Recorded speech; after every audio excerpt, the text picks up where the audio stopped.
The Recluse by Mike Curry, originally published in Planet Stories, Winter 1954. Narrated by Tom Trussel. The human voice, had there ever been so sweet a sound? Arak Miller ached for it, too eagerly, too swiftly. 25 years later, a ship appeared on an afternoon in the planet Summer. Arak Miller watched it from the Mesa. From Earth, he thought, from Earth! But Arak Miller was an ordered man. Even now, in the face of resurging visions of his wife and his sons and his work and the mighty civilization from which he had been cut adrift, his thoughts were ordered. Probably the ship had arrived from Earth to resurvey one of the Class II uninhabitable planets of the Alpha Centauri system. Tomorrow its scout ships would whip along the day-sides at 5,000 feet. Tomorrow atop the Mesa he must light his pyres, some 100-odd gigantic piles of pine trees and brush that would burn with billowing smoke. He must signal the presence of a lone Earthman. With a hypnotic intensity he stood watching the ship until, toward evening, it merged into the grey sky over the horizon.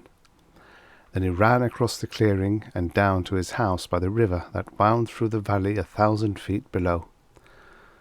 "Come on, you fool!" he shouted to Marbach, sitting beneath a tree. Arak Miller threw the figure over his shoulder and carried him to the house. He sat Marbach on a chair and went into the kitchen to eat. Arak Miller had been nomadic the first few years after he crashed and had been abandoned for dead, until he found in the planet's narrow temperate zone one of the few arable regions capable of sustaining him. There was sufficient small game, the river was cool, and because the rain fell mainly in the valley, his pyres were safe. In recent years he was always building. He had added a front porch to the cabin he had started with, then more rooms which he had never used, then an attic into which he never went. Now it was a house. It had chairs and tables, a bed, a rug of vines, a garden for vegetables and tobacco, and a garden for flowers. He ate a leisurely meal of potatoes and corn and meat of the rabbit-like creatures which he trapped. Miss Gormley was sitting on the porch as he went out. "A ship's come," he shouted. "I may be saved, you understand?" He recalled he had intended to do something about Miss Gormley's nostril. With one of his knives he scraped a little against the wall of her left nostril. Then he stood back, satisfied. "Now you look better," he said. With a wry grin he added, "You can smell better too." For a long time he could not sleep, remembering that he had been cut off in the prime of his life. He had been the senior astrophysicist in the Systems War Office on Earth, working on the second Einstein modifications that promised travel to the more distant galactic systems. He had completed 6 months of comparison spectrography in the barren Centauri system and had been about to take the year's return journey to Earth, looking forward to a vacation trip with his family to Venus City. He had been in the forefront of the free world's pushing back of the last frontiers of man. He twisted on his bed in a wild agony of hope and yearning. "Some day soon," he shouted to the walls, "I'll ride the monorail across the western plains." He had discovered that it helped to talk aloud, though none of his devices would make him forget he was a prisoner. To feel the Centaurus skies closing down on him and the alien mountains crushing him, so far from his work and those he loved, was to feel a terrible suffocation from which there was no release. But then he would go doggedly to work, or else carve the life-size figures to keep him silent company and try to forget. He talked on, and finally he could talk no more. He slept. He was awakened by a pattering on the roof. "Rain!" he shouted. He jumped up and ran to the window socket. The rain clouds were high and heavy with storm. It struck him like a blow. They hung above the Mesa, above his pyres.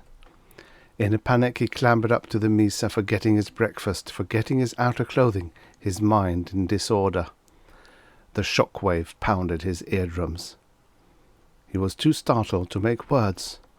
With unbelieving eyes he saw, About 5 miles away, where the river emptied into the sea, the black cloud of an atomic explosion rise into the sky to spread out under the rain. Then suddenly he was running blindly through the rain. The scout must have come down. They must be testing. The area was ideal for testing atomic weapons. I must reach them before they leave. Through heavy undergrowth he pushed his way down the slope to the valley. His foot slipped on an exposed root. With a sharp crack of bone he fell. "My ankle!" he screamed, with terror smashing at his mind. He managed to find 2 thick lengths of branch that would serve as crutches. Then he started hobbling awkwardly toward the river. For an hour he forced himself on urgently along the river bank, now feeling lifelike pain slicing up through his body. The effort of moving was beginning to exhaust him. He fell down and rested a moment. He heard a tree crash in the forest ahead. He heard someone shout, "A human voice!"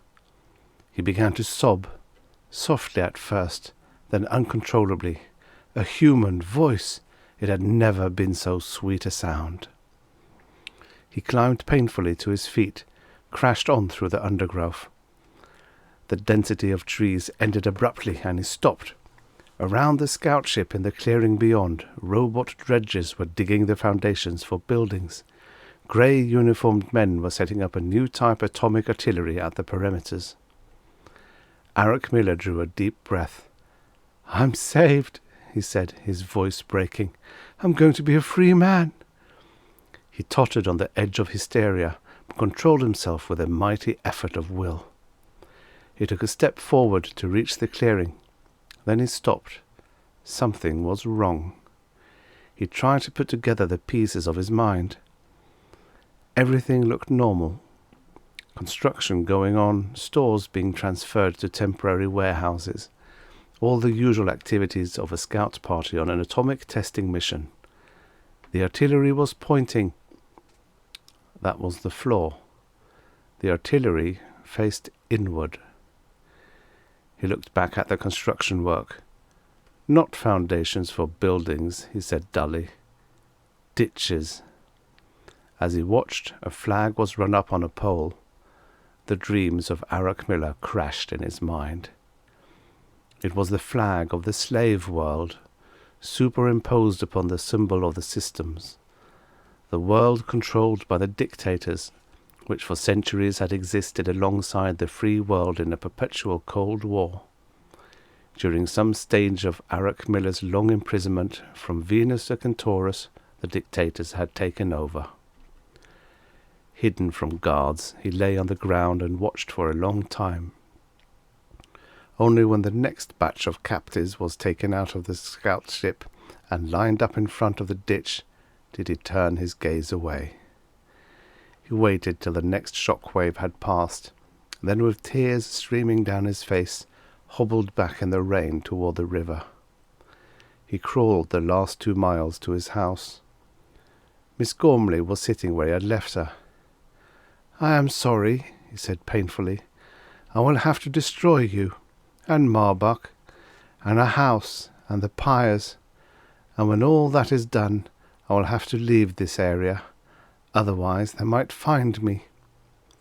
Miss Gormley stared blindly out at the river. He lay still on the floor, gasping for breath. "You see," he explained, "I am not a prisoner. They are the prisoners. All of them. All the world. But me." His eyes closed in exhaustion. "I like it here now," he said, almost in a whisper. "I intend to stay. There must be some place here where they can never find me, you understand?"